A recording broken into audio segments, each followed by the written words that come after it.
Hey everyone, it's 10 Types, and today I'm going to be taking a look at Stellar Crown, or Stellar Miracle to be exact. Stellar Miracle is the Japanese set that is actually already out in Japan.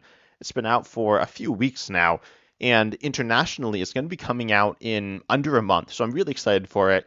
Obviously, Shard Fable is pretty new still, but this is still going to be a super exciting set, and I think it's really good, but it's a lot of control.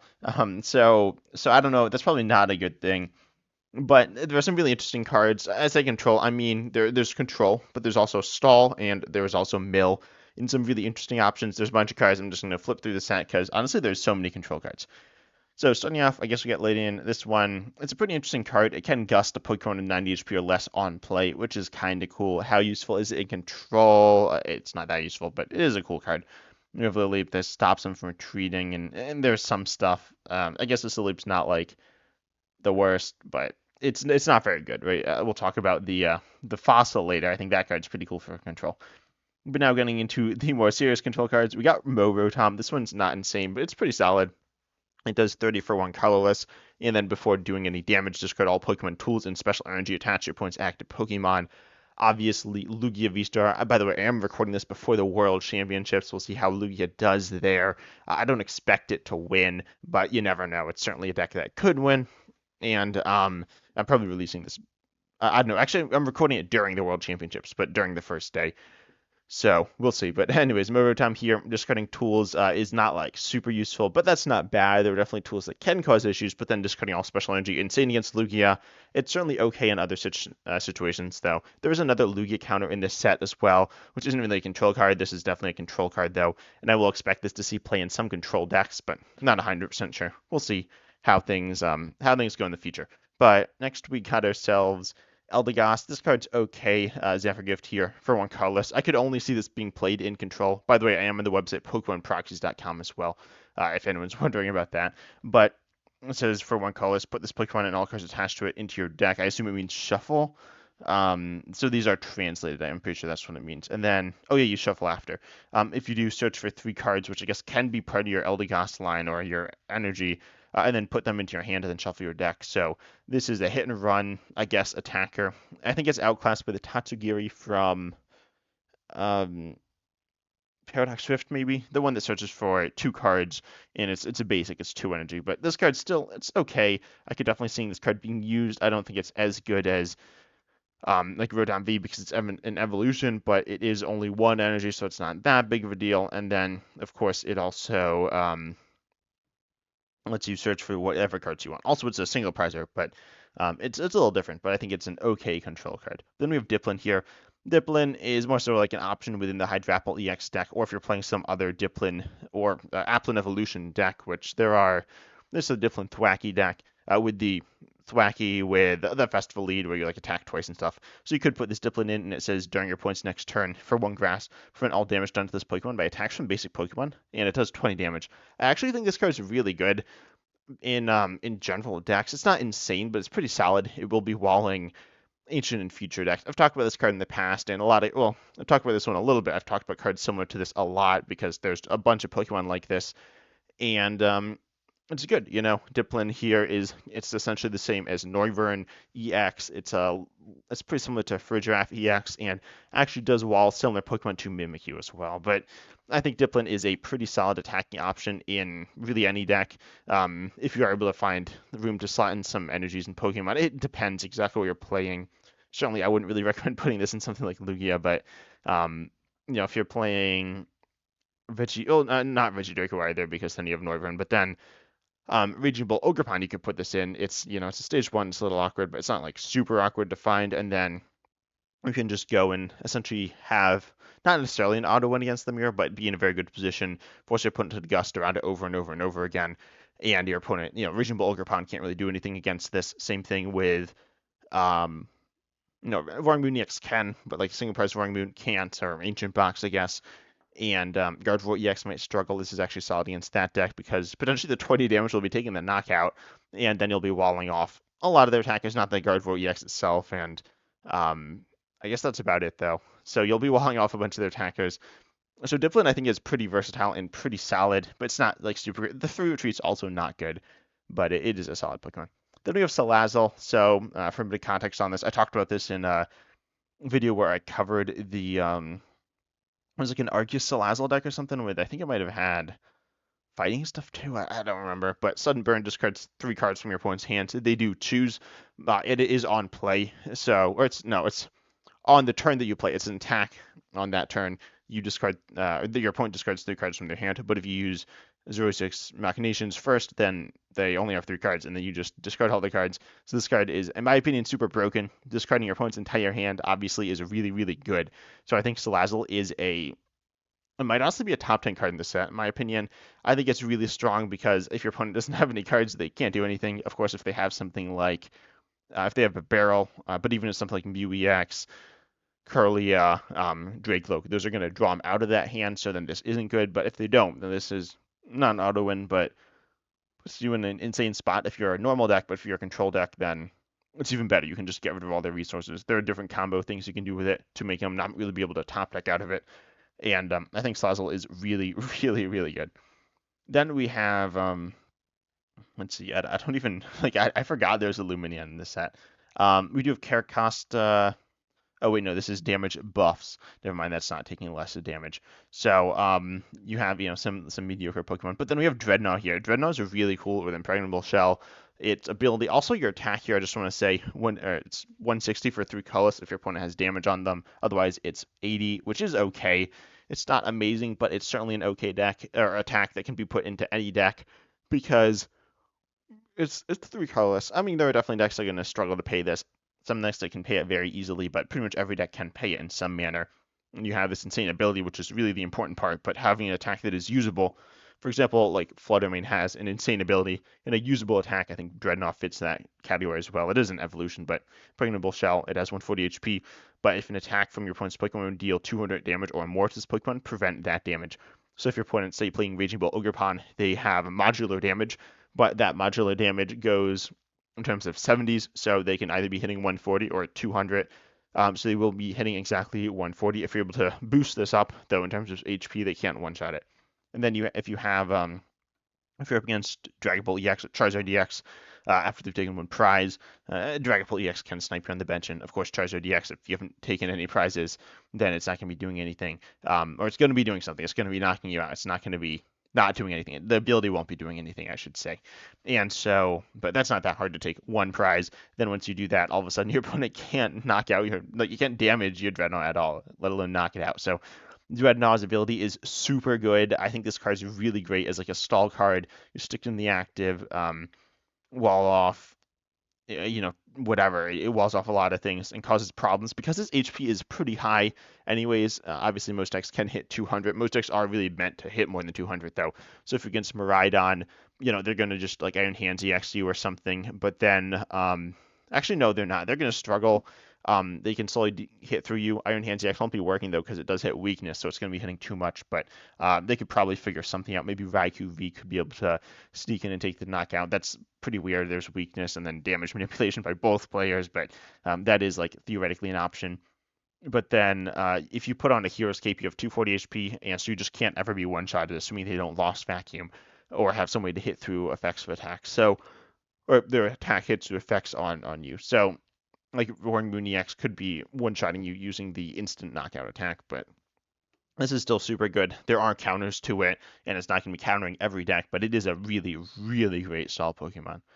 Then we do have Joltik here, which accelerates energy. I mean, it's a good Pokemon. It could be used in like there's Galvantula EX as well. This does item lock. It does 180. You discard the energy. Calling this a control card. I mean, it has destructive elements. It is a disruption card, but it's not really like the deck that's playing this is not a control deck. But Galvantula EX does have control elements. It's not a card I consider control though. Then we have Togedemaru. Togedemaru is pretty insane. For control, I think it's one of the more underrated cards in the format. Rattling Charge, 30 for 1 lightning. Insane for control. It's really sketchy, but it could potentially just like win you the game. It does 30, but then if you have 1 prize card remaining, your opponent's active is paralyzed. I thought it was if your opponent has 1 prize remaining. No, it's if you do, but if you take those 5 prizes, you can commit all into taking those 5 prizes. And I actually thought it was if your opponent has 5 prizes. if they've taken 5 prizes, but that's not what it says. But this is still solid if you can just pair. This is automatic paralysis, so if you can get to this point, you can paralyze over and over, and they can't do anything. Obviously, at that point, maybe you can just win the game by attacking. But Tomorrow is pretty interesting. I actually, yeah, I thought it did something differently. Maybe I misread it, or it was mistranslated. I believe, these translations are often correct, usually correct, certainly. They might always be correct. I can't think of an example when they're wrong, but um, yeah, so that's not as good as I thought, but you can paralysis loop, which is theoretically interesting. We do have Slowking. This copies in a Pokemon's attack. It's kind of interesting. It's a really good card, or it's a pretty solid card at the very least, but also it's not really a control card. But theoretically, you could do some Slowking box where you like copy non-rule box Pokemon's attacks. So yeah, that's the thing. Then we have Comfy. Comfy is really, really fun. It has its attack Flower Shower, which says each player draws 3 cards. This forces your opponent to draw 3 cards. Obviously, those cards are going to go into their hand, so then they can just like play them. But also, the really good thing about this card is it like it's essentially it's kind of like milling them. It's not really the same thing, but it's kind of like milling your opponent. And yeah, then all of a sudden you could deck your opponent out with this. So this is a really fun card. One of my favorites from the set. I don't think it's like super broken or anything like that, but it's pretty fun and I think it's a pretty silly card. We have Dosh MX as well. I don't really know if this is control. It's a healing card, or I guess stall. But you heal all damage from one of your evolution Pokemon, and then you discard all energy from each Pokemon you heal in this way. So this is pretty interesting because it allows you to heal all your damage. It's like Cheryl, but you can Professor Toad's scenario Dachsbun. So essentially, it's very similar to Cheryl. It's of course different. It's an evolution on play. 250 HP on a 2-prizer is like okay. I mean, there's a lot of different 2-prizers. It's way higher than Squawkabilly, way lower than like Charizard or Palafin. But like EXs, those are all EXs. So its HP is like okay, but it's a pretty interesting Pokemon. I think it's one that I think it's just really fun. And then we have, let's see, I'm not super familiar with. I was like, wait, what's this Cubone do? Then we have Rhyperior, though. Rhyperior is this is one of my favorite cards from the set as well.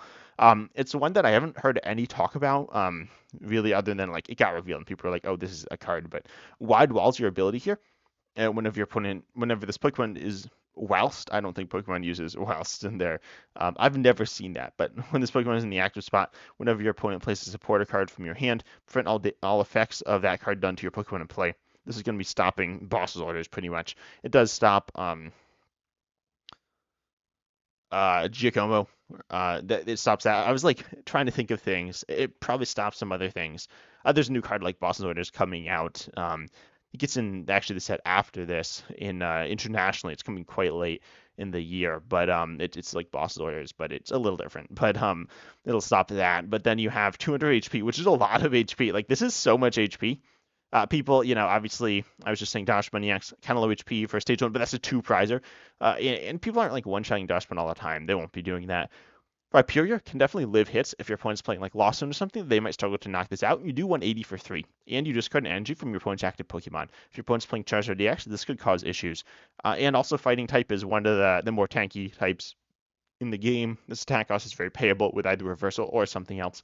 So I think Rhyperior is a really, really solid card. It's not like super insane at anything, but I do like this card a ton. And I think it'll be really fun to play as just like pseudo control deck. We have stall elements, control elements, and just attacking elements as well. We can do a lot of different things that are pretty cool. Next, we have Dian. See, this one isn't really a control card, but I'm going to include it here anyways. It says Special Refraction. There we go. For one colorless, it does 40 damage to a special energy card attached to your opponent's Pokemon. This will be all of them. And again, Lugia V-Star. I said there's another counter to Lugia. This is it. Diancie is okay. Being a fighting type, you'd rather be lightning type. Probably they do have some fighting weak Pokemon, but Archeops and Lugia, the deck name, it's Lugia Archeops. Generally, they are resistant to fighting, so it's not only bad because it's not hitting the weakness of lightning type, but no, they're actually resistant. But whatever, you're still going to be hitting a good chunk of damage theoretically, or forcing them to not attach as much energy as they want and punishing them for doing that. This I don't think is like as controlly. I mean, it's not really anywhere near as controlly as the Mo Rotom, but it's still a card that I figure is worth mentioning. Then we have, this Pangoro does like Gust, but that's not very good. We do have Clang Clang. This is a counter card, 130 for 2 colors. Discard all energy. An emergency spin. You can automatically play this if your opponent has a stage 2 on the bench. This is like kind of interesting. It's a counter Chien Pao mostly. It is okay against other things. I think it's pretty good against Chino, but not like insane. It's okay. It will knock them out, I'm pretty sure, but yeah, it's an interesting card. It's not really a control card either. It is a counter card though, so I figure we should toss those in here. This is our Caledon, which gives metal Pokemon for your treat. Kind of a random card, but it's a card I figured I'd say like, oh, there's this card. Then we got Noctowl. This is like a good engine, but probably not a control engine, but it's a card. I like it, so I'm going to mention it. Boufflant we got up next. This card's pretty cool. It's meant to pair with the Boufflant, the Lost Zoning one, which attacks for 3 and Lost one's an energy. It has 130 HP. The other Boufflant, this one has 100, but that doesn't really matter.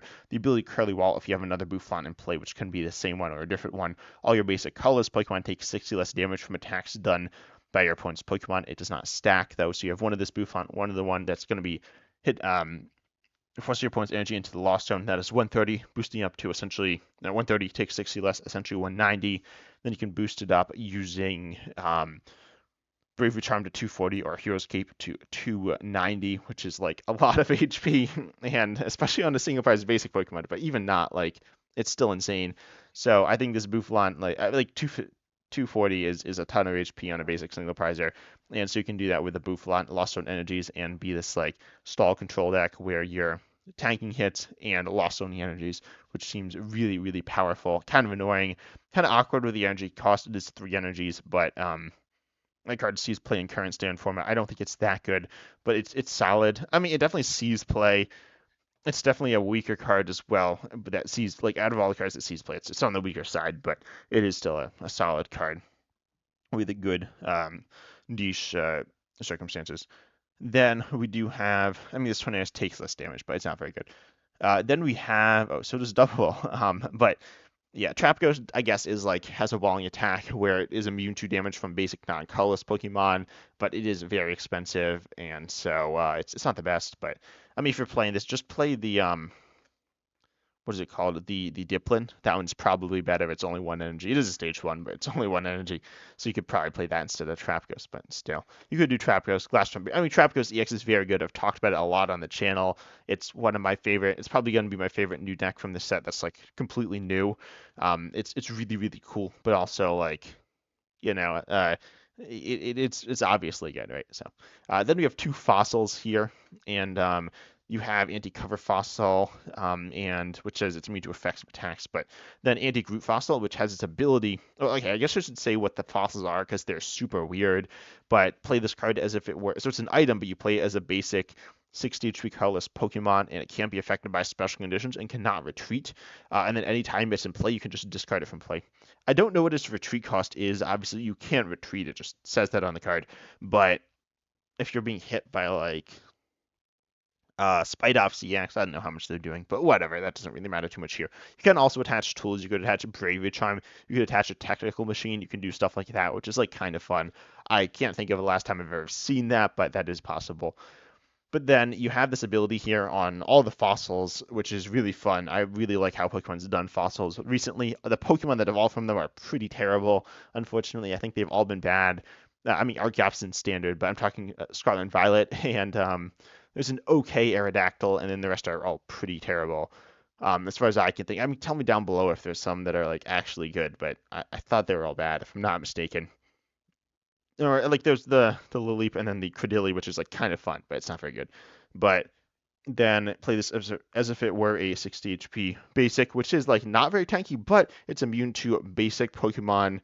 Or sorry, it's not immune, but your opponent's active basic Pokemon's attack costs 1 colorless more. So they're going to be struggling to attack some. And then there's another card you can pair it with, which is Gravity Stone. This card I think is super good.